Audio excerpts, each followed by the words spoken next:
Marsha Stonehill with Melt the Ice.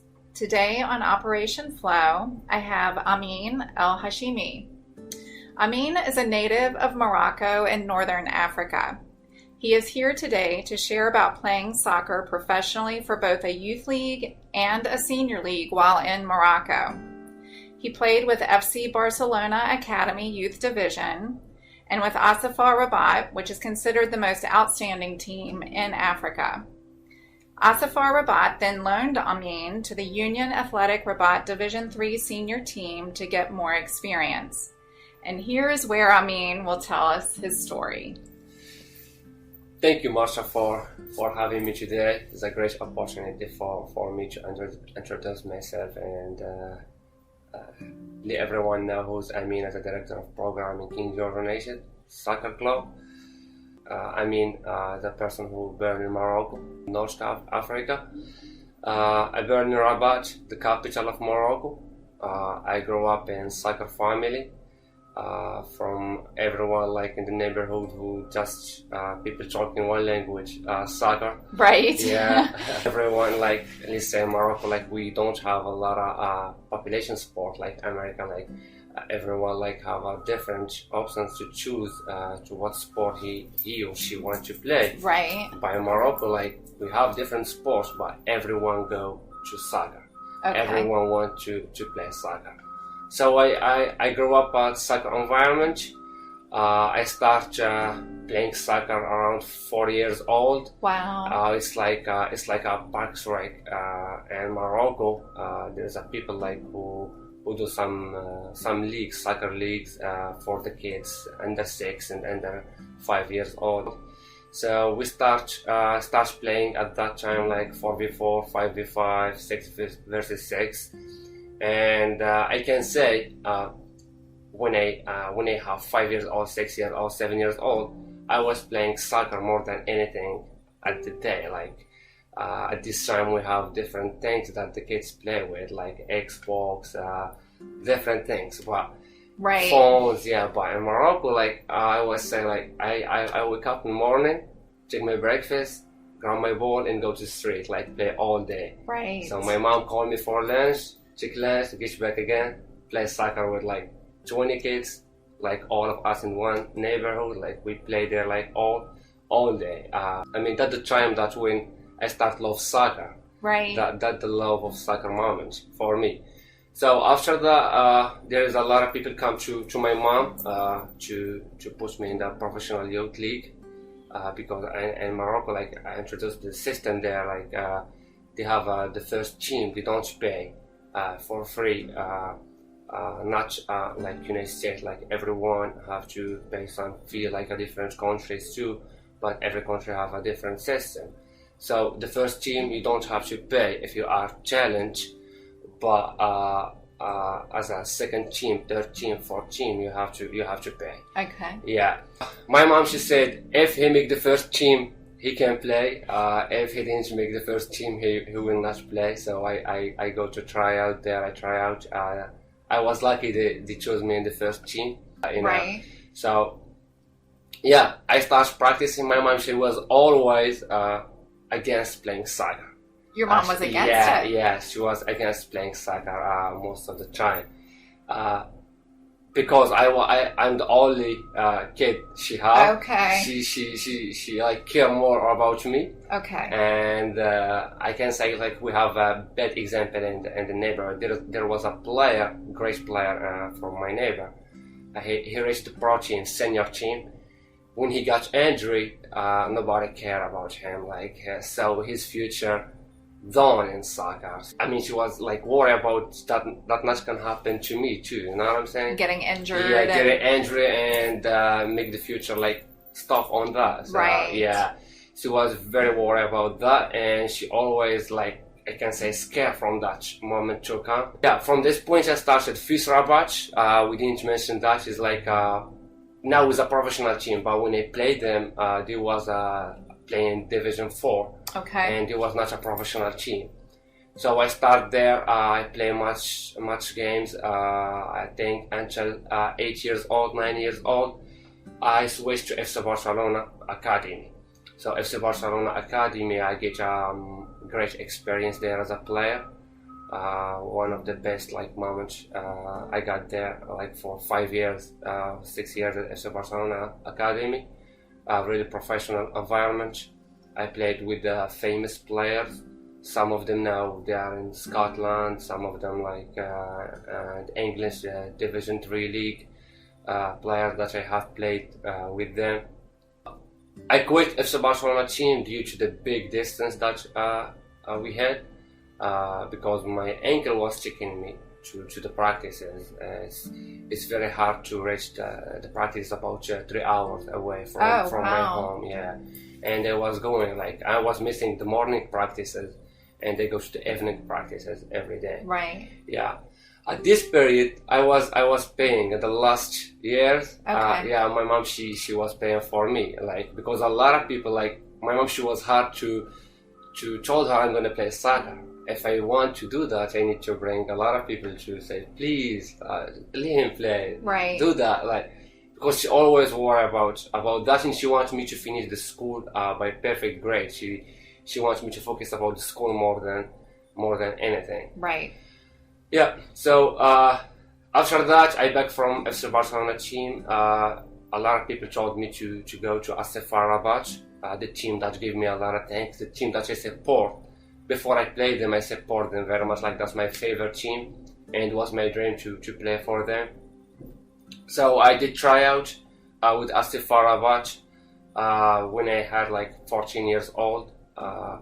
Actually, about in 13 years old, I did try out. I didn't get successful on it. Okay. But in 14 years old, I did try out. I get success on it, and I joined the team, the pro team, the first team. I can say one of the best moments I have lived as a player. Wow. Very very professional environment, fields and coaches, school there, everything. Mm-hmm. It was something great for me.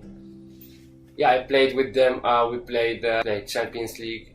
We play Moroccan League there. We play Africa League against different teams. We play against European teams, professional teams like professional players like Juventus, Italian teams, teams who's like really really famous in soccer. Right. Yeah, and they got a great experience there as a player. I grew up in soccer very much. I learned a lot of things.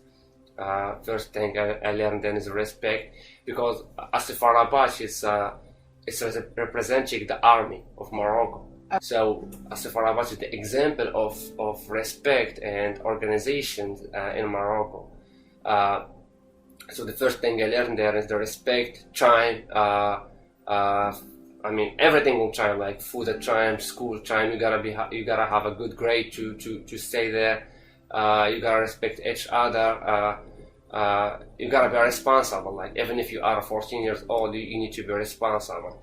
So I play with them. I like every day I see professional players around. I see them in TV. I see them in front of me, like in the practices, taking pictures and all that. I can say like one of the best moments for me was there. So after that, I spent most of my playing soccer years there until 2016. So 2016, I was like 18 years old, 19 years old. So F.L.W, I talked to the coach. He said, I mean, you don't have spot now in the senior team, because senior team is 26, 27, 25. Players have experience. Players come from Europe. Players come from different countries. You need more experience time. You need to have another 5 years in different divisions. Show your spot, show you deserve to play as F.L.W, then come back. So yeah, I accepted the they find a team for me. It's a Division 3 in Morocco professional team. It's like a USL here in America, Division 3. So I signed with them. I started playing with them. My coach was supporting me so much, and he was like talking very good about me to the other team and the other coach. I get much confidence when I go like from Division 1 to Division 3, even that was a senior team. Mm-hmm. And I start playing there. Like I was the youngest player in the team, 19 years old. I start most of the games there. until like we did great season. We was going to go to the Division 2 at that year. We did very, very great. But at the end of 2016, I got injury at the last 5 games. It was a very bad injury. In my ankle, like this double fracture. Like I got double injury there. So I did surgery. I think that surgery didn't success first time, and I'm going to do surgery now in summer. Yeah, in France. So I'm going to do one and in the first July of this year, 2021, and France. Because the first one didn't successful very well. I still like getting hurt when I kick the ball sometimes. Like I get like shocked in my ankle, like when I do some moves sometimes. So after that, big injury told me like 6 months. You cannot come back until 6 months, and you can come back to the practices. I start sending some videos and my coach too. To some clubs around the world, and one of them was DC United, U23, the team that play in Washington DC, DC United. So one of them was DC United, and most of them like in Europe, DC United, because there was a friend who live in DC, and we were talking, and he said like he played Division 1 college, and he said DC United is pro team here, you can send them. So after that I come to America, I think 2017 March. 2017 March, and 2000 I stopped playing like for a while, and the doctor said you can come back, you can get back to soccer around May. So in May I make an appointment with DC United. I go there and I start playing. Great experience, great people. Okay, but after that, my feeling about soccer was not great. To complete soccer specific with my ankle. So and when you, as a player, when you stop soccer a while, it's affect you so much. It's affect you specifically when you start to grow, like at 21, 22, 23, 24. It's affect you. You can recover if you are 15, 16 years old, 17. But 21, 22, 23, 25, if you stop soccer just 1 year or 6 months, you're gonna get affected, specific in your body or your stamina or your game's experience. Even the professional players and the best players who have like 10 doctors, 10 coaches, like when they come back, they watch from the bench. Like 3-2 games, then they can put them 10 minutes, 15, 20, little by little too, they can step to play 4 games. These are the best players, like Ronaldo, who when he came back from injury, just 3 months injury, he watched the game from the bench and played 20 minutes, 15, then they came back. So that injuries affect me so much. I got reduced in my challenge a little bit, specifically my stamina, very much. But that not affect me in this United. I was good. They want me hard to play there. Personally, I didn't go back to complete the practices or things like that. But relationship still great with them. Great people. But I cannot complete. So after that, I was like circling in Virginia, like sometimes Arlington with my friends, sometimes here in King George with my friends too. So I was like recovering from soccer, like mentally. I was like taking a break. I started getting my coaching courses first. As a coach, just I want to have the idea about the coaches, because they're very different as a player, and the coach is very, very different. I start getting some certificate from United States Soccer Federation to have idea about coaches, their environment, what they think about, what they want from players and all that. So just I want to watch the game and watch it like a coach sometimes from the TV. That's why I was getting that certificate. after that, it's come decision to create a soccer club. Or before that, I was going to start coaching in Arlington. Okay. Arlington I want to build I want to build myself as a coach. Then I will go to DC United. My plan was coaching with Arlington, getting a professional certificate. That's what I'm doing right now. C license and B license. Then I go to DC United professional teams to coach or another professional team. The closest one was DC United. Mm-hmm. To coach with them, a professional youth league. So then there was a discussion about creating a club in King George. There was F.L.O.W. He was my friend. He was talking about. We were talking about creating a soccer club in King George, but not just a soccer club, as a competitive soccer club who competes in the high level in United States or Virginia. That was our plan. We will start talking about it. I'm a guy like who's everything like easy come to my mind. Like let's say we want to do something, I can say yeah, let's go do it. Like okay. I'm not gonna stop. And there was another friend who say, oh, probably no. Like there is a people from King George who said we did meeting like with some people that have soccer parts in King George. He said, no way, we cannot have travel club in King George. We cannot have travel club in King George because we don't have the challenge players and we don't have people who's interested to play soccer. You're too passionate. I was focusing about creating club, about doing something for soccer here in King George. And my friend too, he was saying no, probably, yeah, he's right. That guy is right. You cannot do travel club here in King George. I mean, it's hard, and yeah, it is. It's hard. Like yeah, but for me, in my eyes, that time was easy. Okay. So after that, there is a friend who support me very much about it, and he was like saying, yeah, let's go, let's do it every time. Like when they give me negative things like about not creating club, I go to my friend. What do you think again? He said, no, go do it.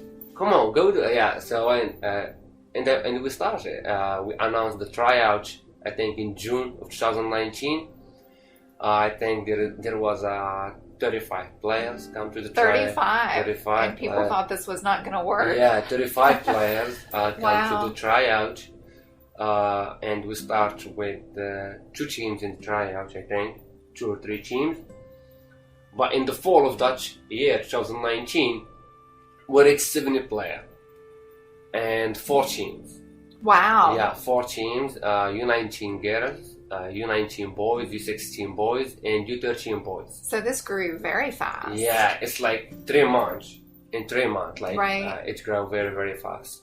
So we was trying to win the trust of King George people first, and winning the trust of Colonial Beach, like Madras, yes. all this area, yes. People. But we got a great thing. We got a lot of trust from King George people, like specific the parents who always appreciate them, who come to register with us. And the first time of the program, it was amazing. Specific when they come back from clubs that in Fredericksburg or Woodbridge area or Stafford or North area, and they come back to play with us.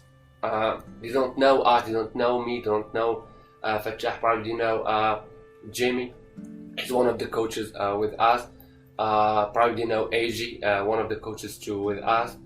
They don't know nothing about us very much, but they come to our program and they trust it. So I really appreciate them as always, because if they didn't trust, we would not have King George Nation. Right. Yeah. And if you would not have persisted and kept pushing through, even though people were discouraging you from it, I'm so grateful you had that person that encouraged you to keep going. Yeah, and they can say like that was a reason for me to do it, because there was a people like saying no, not gonna happen. Right. And it was like saying yes, it's gonna happen. Like a lot of times when we back again after the COVID reduced a little bit. When we get back, we're back with 7 teams. You're going to be back with 7 teams. We back with 7 teams. Yeah. Wow. 7 teams, around 100 players.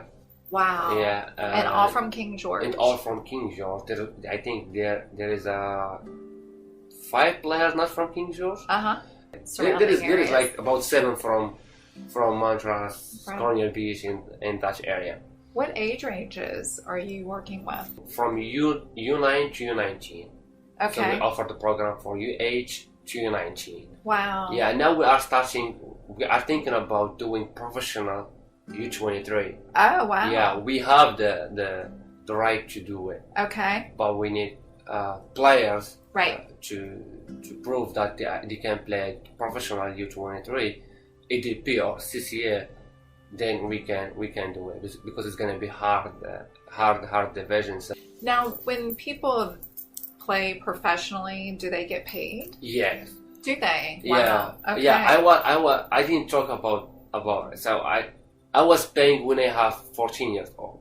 I get payments weekly. You were getting paid when you were 14? Yeah, 14 years old. Wow. I get payments weekly. So, like as I said, it's a big difference from there and in United States. Like United States, you gotta pay whatever. If you are professional, you gotta pay the fee to play. Okay, but in some countries in Europe doing it too. But I can say in some countries in Europe, like France, because Morocco is follow France very much. So you get paid if you play professional. If you win, you get payments more, double. If you score, you have payment too. Wow. Yeah. There's a lot of incentive. Yeah, like because there is like they did with you like a professional player, even if you are 14 years old.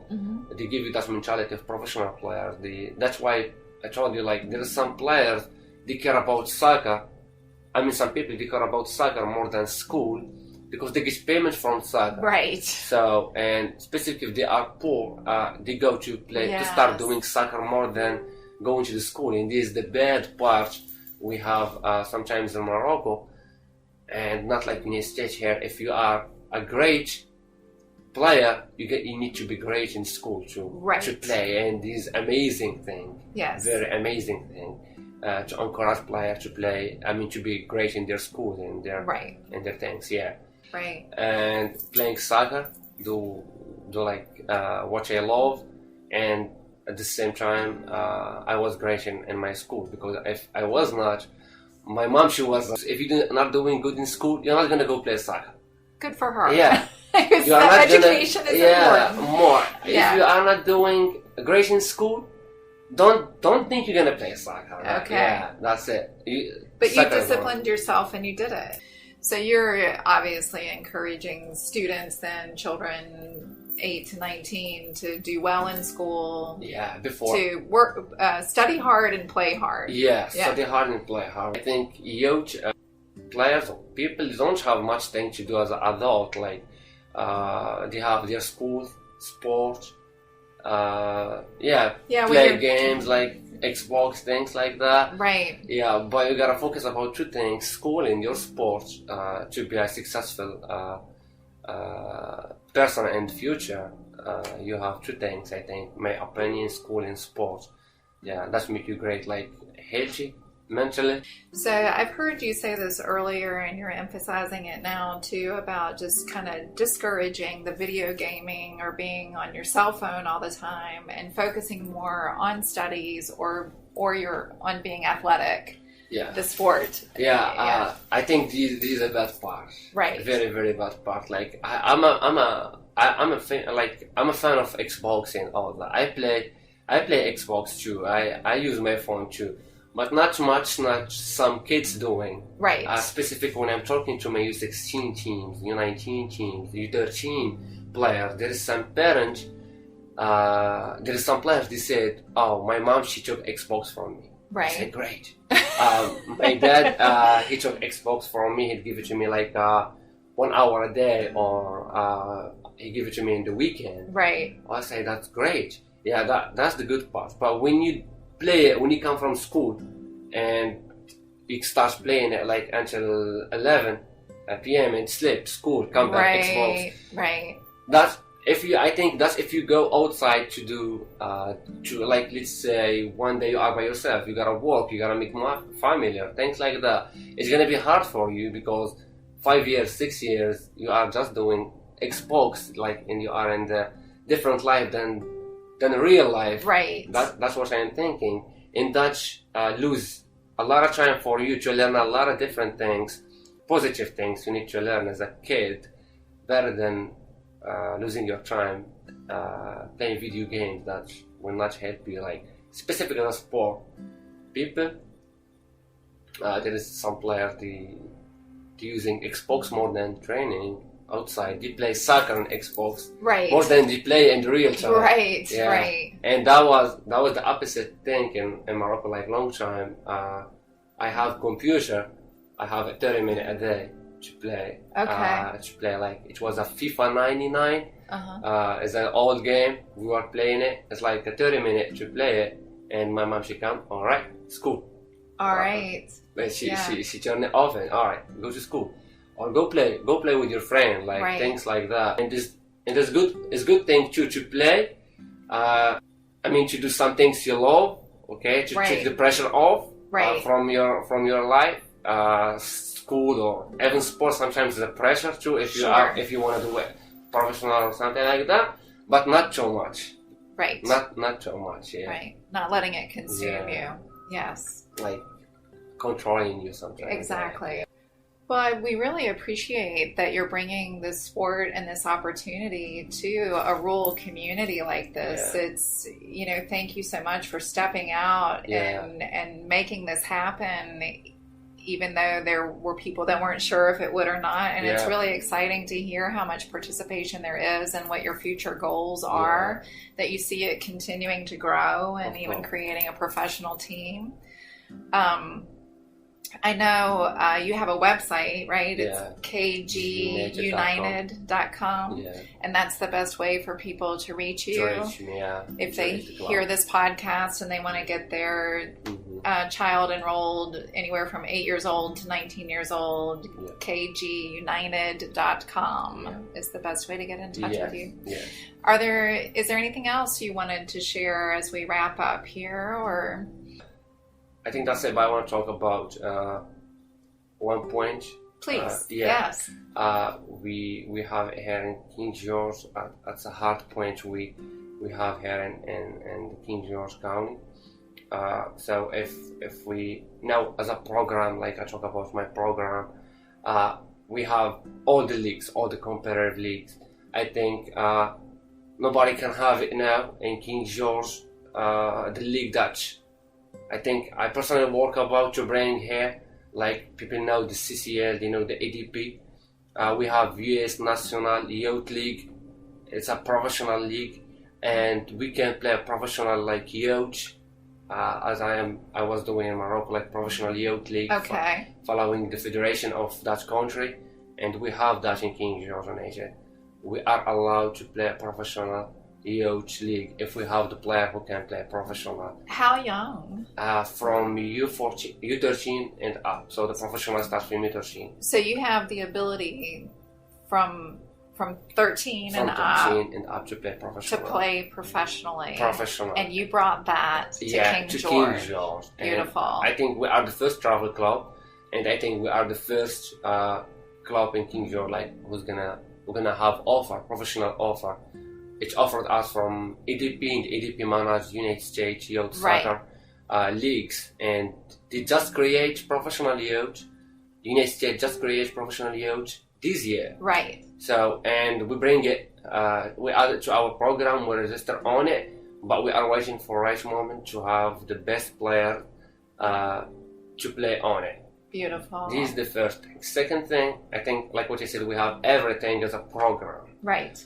But as a facility, yes, we don't have everything. Okay. I can say, like, a lot of people, I can prove that I have a lot of players, they contact me from Maryland, because we announced that we can play professional players from Maryland, players great from King George, players from Fredericksburg. They would love to be in the program, but when they check the facility, the fields, the soccer fields, yes, they say no. because the field that we are practicing on, it's grass and weed. Okay. And I can say it's like onion on it too. Right. To be honest. Right. As a player, I will not like to play there, because that's not gonna help me to control the ball, right. or probably that's gonna make me broke my ankle or something like that, because right. the field it's like that. So I'm trying to ask like everyone who can help the organization or can help King George by providing field, or county can help too by changing, I mean, the fields to a turf fields, and be like a Fredericksburg, who have like a great facilities, travel, all the cities and counties that we play against. I think we are the only team in the ADP, because now we are playing ADP. It's a very high league, very high level league. We are the only team who have grass field. Is that right? Yeah, we are the only team who have grass field. It's not a quality grass field, like right. what you said, is between weed and grass and onion. Right. So right. it's like just mixed between everything. Just field, have net and line. That's it. So that's why about this point, like I can say, we bring everything to have a great soccer program, but we need great facility to keep going. We're gonna keep going like years and years. I think Beautiful. we pass like some teams who's in the area in Fredericksburg. We are 1 year and a half. We are already in the best leagues. Right. We are already like competing like a professional club, specifically 19 and 16 players. They are competing in a very high level.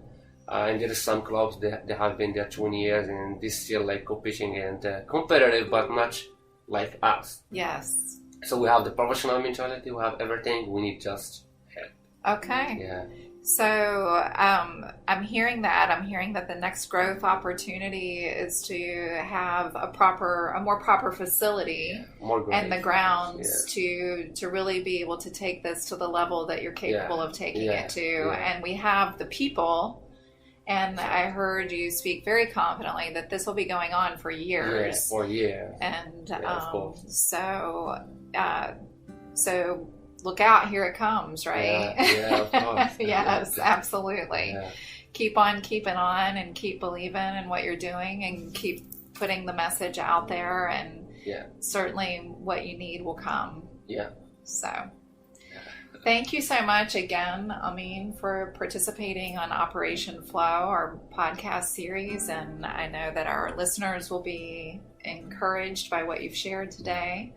And we look forward to watching how the program grows. Yeah, thank you so much for having me today, and for your time to talk more about organization and about myself. I really appreciate your program. And thank you again for having me. Absolutely. Yeah.